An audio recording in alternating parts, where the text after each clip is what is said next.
முத்துவேல் கருணாநிதி ஸ்டாலின் என்னும் நான்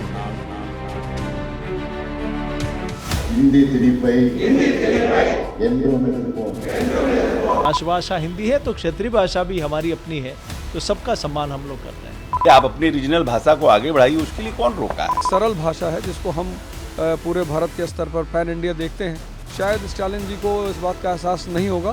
2000-3000 पुराना इतिहास है, तो इसको हम बरकरार रखना चाहिए ना. देश में सबसे ज्यादा बोली जाने वाली भाषा है हिंदी, लेकिन हिंदुस्तान में हिंदी के खिलाफ ही फिर झंडा उठा है और इसके झंडा बरदार हैं तमिलनाडु के मुख्यमंत्री M.K. स्टालिन.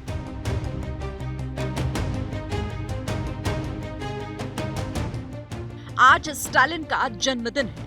प्रधानमंत्री मोदी समेत देश के बड़े बड़े नेताओं ने उन्हें बधाई दी, लेकिन स्टालिन को आज समय ही कहां था. वो तो एंटी हिंदी एजेंडे में व्यस्त थे. डीएम के कैडर को हिंदी विरोध की शपथ दिला रहे थे. हिंदी திணிப்பை என்றும் எதிர்ப்போம். तमिलनाडु में हिंदी के खिलाफ ये तेवर पिछले 6 दशक से द्रविड़ आंदोलन से पैदा हुई राजनीति का मूल आधार रही है. हिंदी विरोध की आंच पुरानी है, कारण बस हर बार नया होता है. जैसा इस बार है वो है केंद्र की नई शिक्षा नीति, जिसके तहत देश के हर राज्य में छात्रों को 3 भाषाएं सीखनी अनिवार्य है, जिसमें 2 भारतीय भाषाएं होंगी जबकि 1 अन्य भाषा होगी. पहली भाषा मातृभाषा होगी, जबकि दूसरी भाषा हिंदी या राज्य की कोई क्षेत्रीय भाषा होगी और तीसरी भाषा के तौर पर अंग्रेजी या कोई अन्य भारतीय या विदेशी भाषा हो सकती है. स्टालिन का कहना है कि बीजेपी 3 लैंग्वेज पॉलिसी के बहाने तमिलनाडु पर फिर से हिंदी थोपने की कोशिश कर रही है. बीजेपी इस आरोप को खारिज कर रही है, जबकि देश के कई विपक्षी दल स्टालिन के साथ खड़े दिख रहे हैं. हिंदी हमारी राष्ट्रभाषा है, इसको कोई नकार नहीं सकता. और बाकी क्षेत्रीय भाषाओं का भी देश और देश के वासियों ने हमेशा सम्मान किया है. हमारा क्लासिकल लैंग्वेज है. कन्नड़ा रहने दीजिए, तेलुगु रहने दीजिए, Malayalam, Tamil, all classical language. 2000-3000 पुराना इतिहास है, तो इसको हम बरकरार रखना चाहिए, इसको हम सुरक्षित रखना चाहिए. द्रविड़ आंदोलन से जन्मी पार्टी डीएमके का ये दशकों का डर रहा है कि अगर हिंदी तमिलनाडु में दाखिल हो गई और जुबान पर चढ़ गई तो तमिल भाषा खतरे में पड़ जाएगी, और तमिल भाषा पर संकट आया तो तमिल संस्कृति और परंपराओं के सामने पहचान का संकट खड़ा हो जाएगा. 2 दिन पहले स्टालिन ने इसी संकट को गहरा करके दिखाया. एक पोस्ट करके उत्तर भारत की क्षेत्रीय भाषाओं को लपेटे में लिया.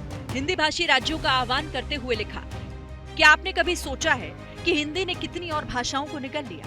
भोजपुरी, मैथिली, अवधी, ब्रज, बुंदेली, गढ़वाली, कुमाऊनी जैसी कई और भाषाओं का अस्तित्व संकट में है. यूपी और बिहार कभी भी सिर्फ हिंदी हार्टलैंड नहीं थे. उनकी वास्तविक भाषाएं अब अतीत के अवशेष हैं. विचित्र है किंतु सत्य है कि देश में विचारों की कोई सीमा नहीं, लेकिन भाषा की सीमा इस तरह खींच दी जाती है. बीजेपी के सहयोगी खुलकर स्टालिन के खिलाफ हैं, लेकिन तमिलनाडु में बीजेपी के सहयोगी नाप तोल कर बोल रहे हैं. समाजवादी पार्टी से आपके माध्यम से पूछना चाहते हैं कि उसका स्टैंड क्या है, वो इस मसले पर चुप क्यों है? राहुल गांधी जी चुप क्यों हैं? अखिलेश यादव जी चुप क्यों हैं? अपना स्टैंड क्लियर करें. वो जो है 24 करोड़ से ज़्यादा लोग उत्तर प्रदेश में रहते हैं हिंदी भाषी, वो उनकी साथ है या स्टालिन साहब के साथ है? Mr. Stalin today, like he is a savior of Tamil. What has he done for Tamil language? Nothing.